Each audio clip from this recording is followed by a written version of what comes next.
Le succès a quelque chose de troublant, presque insaisissable, comme un lever de soleil que l'on ne voit pas toujours venir. Il ne surgit pas forcément dans le bruit, ni sous les applaudissements, ni porté par une fanfare éclatante. Parfois, il arrive dans le silence, lentement, à force de constance, de décisions répétées, de gestes simples faits quand personne ne regarde.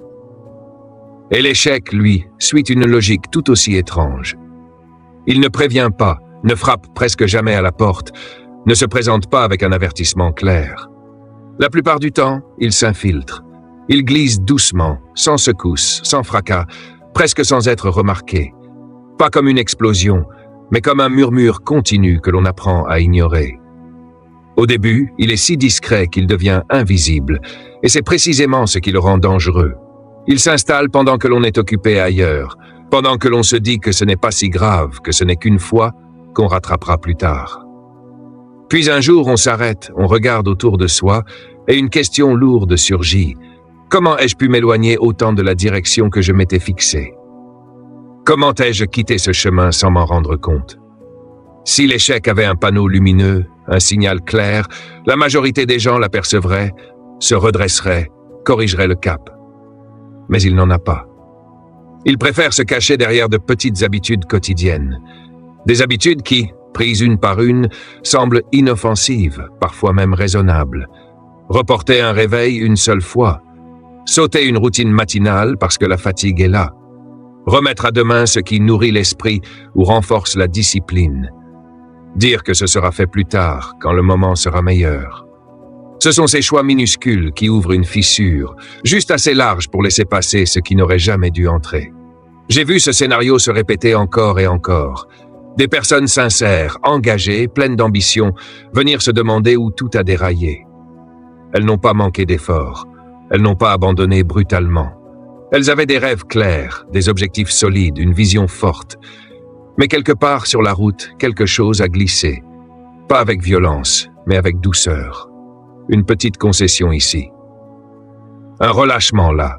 Des habitudes jamais questionnées, répétées jour après jour, jusqu'à devenir normales. Et ces habitudes, laissées sans surveillance, deviennent des voleurs silencieux. Elles n'arrachent rien d'un coup. Elles emportent lentement ce pourquoi tant d'énergie avait été investie. C'est là que réside le véritable danger. Beaucoup pensent que le succès se construit uniquement en ajoutant toujours plus. Plus d'heures, plus de travail, plus de pression, plus d'ambition. Mais ce qui compte autant que ce que l'on ajoute, c'est ce que l'on accepte, ce que l'on tolère, ce que l'on laisse passer sans intervenir. Tu peux planter toutes les graines que tu veux, travailler la terre, arroser avec constance, mais si tu laisses les mauvaises herbes s'installer, elles finiront par étouffer tout le reste. Le succès n'est pas seulement une question de création, c'est aussi une question de protection. Il est facile de repérer les grandes erreurs, les faux pas évidents, les décisions catastrophiques. Mais ce ne sont pas celles-là qui détruisent le plus souvent les trajectoires prometteuses. Ce sont les petites habitudes que l'on juge trop insignifiantes pour être dangereuses. Laisser traîner parce qu'on est fatigué. Éviter une conversation parce qu'elle est inconfortable. Ne pas faire ce geste simple qui entretient une relation ou une discipline. Pris séparément, rien de tout cela ne semble grave. Mais accumulées, ces habitudes construisent lentement un mur invisible entre toi et ton potentiel. Brique après brique, jour après jour, sans bruit, sans alerte. Et quand tu te retrouves face à ce mur, tu ne te souviens même plus à quel moment la première brique a été posée. La leçon est claire, même si elle dérange. Le succès, ce n'est pas seulement faire les bonnes choses, c'est aussi se protéger des mauvaises. C'est rester vigilant. C'est devenir le gardien de sa propre vie, vérifier les serrures, fermer les fenêtres, refuser de laisser entrer le moindre petit voleur, même celui qui paraît inoffensif. C'est une vérité dure, mais nécessaire. Tes habitudes façonnent ton avenir. Pas seulement celle dont tu es fier, mais aussi celle que tu excuses, que tu justifies, que tu estimes trop petite pour avoir de l'impact. Et pourtant, ce sont souvent elles qui comptent le plus. Le succès ne disparaît pas en un instant. Il s'effrite lentement, silencieusement, à travers ce que tu choisis de laisser passer chaque jour. Et lorsque l'on comprend ce premier danger, un autre se révèle aussitôt, plus rusé encore, plus patient, presque séduisant, la procrastination. Elle ne force rien, ne brusque rien, elle ne t'arrache pas à ton chemin, elle te propose simplement de t'arrêter un instant. Pas d'abandon définitif, non, juste une pause. Attends un peu. Pas maintenant, plus tard. Quand tu seras prêt, quand tu sauras davantage, quand les conditions seront meilleures. Et c'est précisément ce qui la rend si dangereuse, car elle se déguise en prudence, en réflexion, en sagesse apparente. Pourquoi se presser, après tout? Pourquoi agir dans l'imperfection quand on peut attendre le moment idéal? Le piège, c'est que ce moment n'arrive presque jamais. La vie n'offre pas de fenêtre parfaite, elle avance sans demander ton avis, et pendant que tu hésites, le monde continue de tourner. Chaque fois que tu repousses l'action, tu ne perds pas seulement du temps, tu perds de l'élan. Et l'élan est une force rare et précieuse. Quand tu es en mouvement, tout s'aligne différemment. L'énergie circule, les idées apparaissent, la confiance commence à se construire. Mais arrête-toi trop longtemps, même brièvement, et redémarrer devient difficile. La procrastination crée sa propre gravité. Elle t'ancre, elle t'alourdit, elle rend chaque pas plus exigeant que le précédent. Ce n'est pas l'effort qui devient insurmontable, c'est le démarrage. Beaucoup pensent que le progrès commence par une grande décision ou une inspiration soudaine. En réalité, il commence par un geste imparfait. Le progrès ne vient pas en pensant à agir, il naît dans l'action elle-même. Certains attendent l'inspiration comme une permission de commencer, mais l'inspiration visite ceux qui avancent déjà. Elle ne descend pas du ciel pour réveiller les immobiles. Elle rattrape ceux qui sont en marche. Chaque jour où tu attends, un coup invisible s'accumule. Ce n'est pas seulement le travail non accompli, c'est la confiance non construite. Plus tu diffères, plus tu doutes. Plus tu doutes, plus la tâche grandit dans ton esprit. Ce qui était simple devient lourd. Ce qui était possible semble lointain. L'habitude d'attendre érode lentement l'estime de soi. Elle murmure que tu n'es peut-être pas prêt, pas capable, pas assez discipliné. Et ce murmure, répété jour après jour, devient une croyance. Les gagnants et les perdants ne sont pas séparés par leurs intentions. Ils commencent souvent avec les mêmes rêves, les mêmes promesses, la même envie de réussir. La différence se joue dans l'action. Les gagnants agissent, même quand ils doutent, même quand ils n'ont pas toutes les réponses, même quand l'envie n'est pas là. Ils comprennent que le bon moment n'est pas quelque chose que l'on attend, mais quelque chose que l'on crée. Ils ne s'appuient pas sur des conditions idéales, ils avancent, et la progression façonne ses propres conditions. Agir construit la confiance. Le simple fait de faire, même maladroitement, installe un sentiment de compétence. Tu termines une chose et soudain une autre devient possible. Un pas appelle le suivant. Le doute, lui, prospère dans l'ombre de l'inaction. Plus tu attends, plus tu te convaincs que tu ne peux pas. J'ai vu tant de personnes avec des projets puissants attendre toute leur vie le moment parfait. Elles n'ont pas échoué par manque de talent, mais par manque d'élan. La vie ne récompense pas les intentions, elle récompense le mouvement. Le monde avance et il n'attend personne. Si tu veux le rejoindre, tu dois avancer avec lui. Chaque fois que tu repousses l'action, tu perds bien plus que des minutes ou des heures. Tu perds ta dynamique intérieure. Et une fois perdue, elle demande un effort immense pour être retrouvée. C'est pourquoi l'action immédiate est si précieuse. Elle coupe court au doute. Elle fait taire les excuses. Elle transforme la peur en énergie. L'élan est fragile. Une fois que tu l'as, protège-le, nourris-le, défends-le. Et si tu le perds, bats-toi pour le récupérer sans attendre. Ne laisse pas la procrastination devenir un voleur silencieux qui t'arrache ton futur un jour après l'autre, sans bruit, sans confrontation, jusqu'à ce qu'il ne reste que des intentions non vécues et des possibilités jamais explorées. Après la procrastination vient un autre voleur, tout aussi discret, mais encore plus confortable, les excuses. Elles sont faciles à créer, faciles à croire, faciles à répéter. Elles se présentent comme des protections, des boucliers contre l'inconfort, contre la remise en question, contre la responsabilité. Plus on les utilise, plus elles deviennent raffinées. Plus elles sont raffinées, plus elles paraissent légitimes. Elles prennent la forme d'histoires bien construites, racontées d'abord aux autres, puis à soi-même, jusqu'à devenir une vérité acceptée. Le temps n'est pas bon. Les circonstances ne sont pas favorables. L'économie est compliquée. Le passé a laissé des traces. Le soutien manque. Les excuses savent se déguiser en logique, en réalisme, parfois même en sagesse. Et c'est là leur pouvoir. Elles apaisent sur le moment. Elles soulagent la pression. Elles permettent de rester immobile sans se sentir coupable. Mais ce soulagement est un leurre. Chaque excuse inventée vole un peu d'énergie là où elle est la plus précieuse, dans ta capacité à agir, à corriger, à avancer. Le temps passé à se justifier est du temps retiré au progrès. J'ai vu des personnes d'une créativité remarquable déployer une imagination extraordinaire pour expliquer pourquoi quelque chose n'avait pas été fait. Une créativité qui aurait pu bâtir des projets solides si elle avait été dirigée vers la résolution plutôt que vers la justification. Les excuses ne détruisent pas les rêves d'un coup. Elles les érodent lentement. Elles installent une habitude intérieure dangereuse, celle de chercher des raisons au lieu de chercher des solutions. Et plus cette habitude s'installe, plus il devient difficile de la déloger. Chaque excuse rend la suivante plus facile. Chaque histoire racontée renforce la croyance que le problème vient de l'extérieur. Peu à peu, la responsabilité s'efface. On commence à croire que l'on subit sa trajectoire au lieu de la construire. C'est une pente douce, presque invisible, mais elle mène toujours au même endroit, l'immobilisme. Il existe une vérité simple et inconfortable que peu de gens aiment regarder en face. On peut avoir des raisons ou des résultats, mais rarement les deux en même temps. Les raisons offrent du confort immédiat. Elles caressent l'ego, protègent l'image, évitent l'effort. Les résultats, eux, demandent de l'inconfort, de l'humilité, de la constance. Ils exigent que l'on reconnaisse ce qui dépend de soi, même quand cela dérange.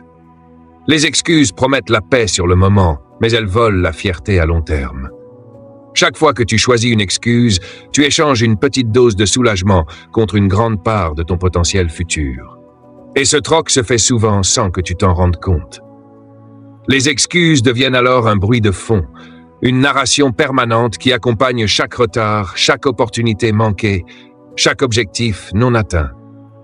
Elle t'explique pourquoi c'est pas le bon moment, pourquoi ce n'est pas ta faute, pourquoi demain sera plus propice. Mais demain arrive rarement avec des conditions différentes lorsque rien n'a changé aujourd'hui. Affronter ces excuses demande du courage. Cela signifie regarder honnêtement ses choix, reconnaître que le confort a parfois été préféré au changement, que l'inaction a été déguisée en patience, que la peur a été maquillée en prudence. Mais ce courage est libérateur. Car à l'instant où tu cesses de te justifier, tu récupères une énergie immense. Toute l'énergie que tu dépensais à expliquer pourquoi tu n'avançais pas devient disponible pour avancer réellement. La responsabilité n'est pas un fardeau, c'est un levier. Quand tu l'acceptes, beaucoup d'obstacles perdent de leur pouvoir. Non pas parce que le monde a changé, mais parce que ta posture intérieure a changé. Les excuses cessent de diriger tes décisions. Elles n'ont plus le dernier mot.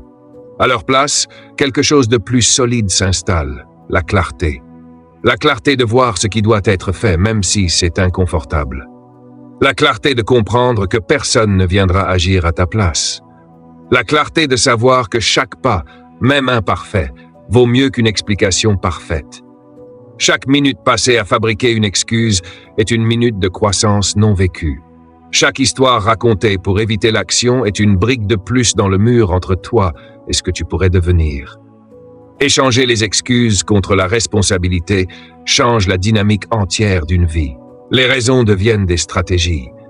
Les plaintes se transforment en plans. Les obstacles cessent d'être des arrêts définitifs pour devenir des problèmes à résoudre.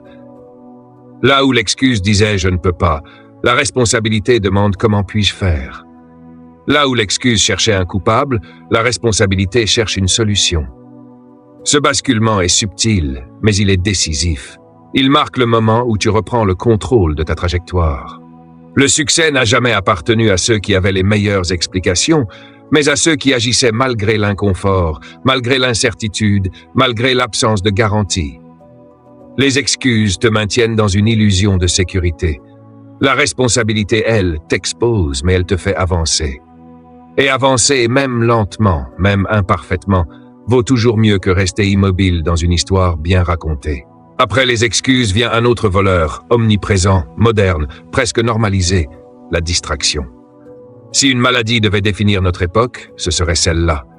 Jamais il n'a été aussi simple de perdre son attention. Jamais il n'a été aussi difficile de la conserver.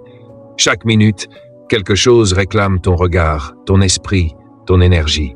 Un écran qui s'allume, une vibration, une notification, une information urgente qui ne l'est pas vraiment. Et sans t'en rendre compte, le temps s'évapore.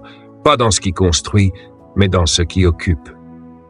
Tu termines la journée fatigué, saturé, avec l'impression d'avoir été actif, sans avoir réellement avancé. Le succès, pourtant, ne naît pas de l'agitation. Il exige du focus, et le focus n'est pas par hasard. Il se choisit, il se protège, il se défend. Aujourd'hui, la plupart des gens sont tirés dans des dizaines de directions à la fois. Ils disent oui à tout, aux demandes, aux interruptions, aux messages, aux conversations sans importance. Chaque oui semble insignifiant pris isolément, mais accumulé, il crée une vie fragmentée. Et chaque oui à la distraction est un non silencieux à l'accomplissement. Ton attention est une monnaie précieuse. Là où tu la dépenses, quelque chose grandit. Si tu la gaspilles sur l'insignifiant, ne sois pas surpris de récolter des résultats faibles. Ce sur quoi tu te concentres prend de l'ampleur. Nourris le bruit, et le bruit envahit tout. Nourris l'essentiel, et la clarté s'installe. La distraction ne vole pas seulement ton temps, elle vole ton énergie mentale. Ce sont les interruptions répétées, même courtes, qui coûtent le plus cher. Quelques minutes ici, quelques minutes là. Chacune semble anodine, mais mise bout à bout, elle fragmente ta capacité à penser profondément, à créer, à résoudre. Une personne constamment distraite avance sans direction. Ses projets commencent mais ne se terminent jamais. Ses objectifs restent théoriques. Ses rêves demeurent des idées, jamais des réalités. Pendant ce temps, ceux qui protègent leur attention progressent régulièrement. Ils ne sont pas plus talentueux. Ils ne travaillent pas forcément plus longtemps. Ils ont simplement choisi ce qu'ils ignoraient. Ils accomplissent en 1 heure ce que d'autres n'achèvent pas en 1 journée, non par magie, mais par concentration. Devenir impitoyable avec son attention n'est pas un luxe, c'est une nécessité. La traiter comme un trésor change tout. Cela signifie poser des limites claires, apprendre à dire non sans se justifier, couper le bruit lorsque le travail important commence. Il n'y a rien de noble à être constamment disponible, à répondre instantanément à chaque sollicitation, à connaître toutes les nouvelles. La noblesse réside dans la capacité à construire quelque chose de significatif avec son temps. La distraction, si tu la laisses faire, te dépouillera sans violence, avec ton consentement. Les journées s'écoulent et tu te demandes où elles sont passées. Tu étais occupé, mais pas productif. L'urgence a constamment écrasé l'important. Le piège est là. Ce qui crie le plus fort n'est presque jamais ce qui compte le plus. Reprendre le contrôle commence par une question honnête. À quoi est-ce que je donne réellement mon attention? Qu'est-ce qui mérite mon énergie? Qu'est-ce qui doit disparaître pour que je puisse me concentrer sur l'essentiel? Chaque heure est un investissement. Si tu la places mal, le rendement sera faible. Le succès ne se construit pas dans des fragments dispersés, mais dans des blocs de temps où toute ton énergie converge vers une seule direction. Là, le travail profond devient possible. Là, la progression s'accélère. Là, les résultats s'accumulent. Protéger ton attention, c'est choisir ton futur. Laisser la distraction régner, c'est accepter de vivre dans la dispersion. Lorsque tu donnes à ton esprit l'espace nécessaire pour se concentrer, quelque chose change. Les idées s'organisent, les priorités se clarifient, l'action devient plus précise, la fatigue diminue car l'énergie n'est plus gaspillée dans le bruit.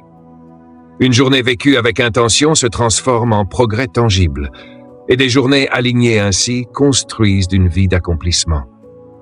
La distraction n'est pas ton ennemi parce qu'elle est forte, mais parce qu'elle est tolérée.